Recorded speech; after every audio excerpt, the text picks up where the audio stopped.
is happening in this church? What is it? And I began to pray, Lord, you have to show me.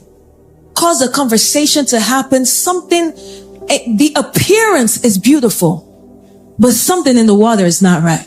So another day, and by the first day, the Spirit of the Lord broke out in such a powerful way, yet I was grieved. The next day, there was a conversation that was had, and come to find out, the leadership, because you see, sometimes just because there is false of a thing should not make you lose sight on the purity and the true version of it. Just because they're false prophets does not mean that they're not true prophets. Just because there's false prophetic movement does not mean that God does not move through prophetic houses. But this was a church, I didn't know it, that didn't believe in the prophetic. And not only that, I come to find out they're not really a praying church. And I said, whoa, because how do you have a church this big and you're not a church of prayer?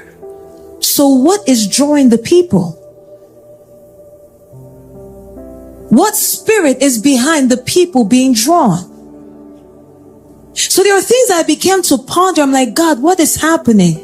And the Lord began to open my eyes to show me many activities that were happening in this church. And then again, another day comes and they begin to tell me how, I don't want to go too much in detail, but basically they confirmed what the Lord was saying. Then another day I said, God, you need to make this plain to me.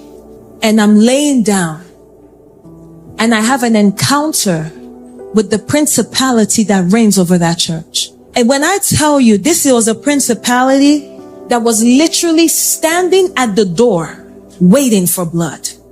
And I said, wait.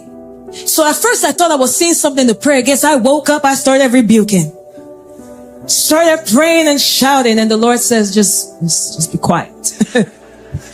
This is not that type of show. He says, I want to show you something. He says, this is what is reigning over this church.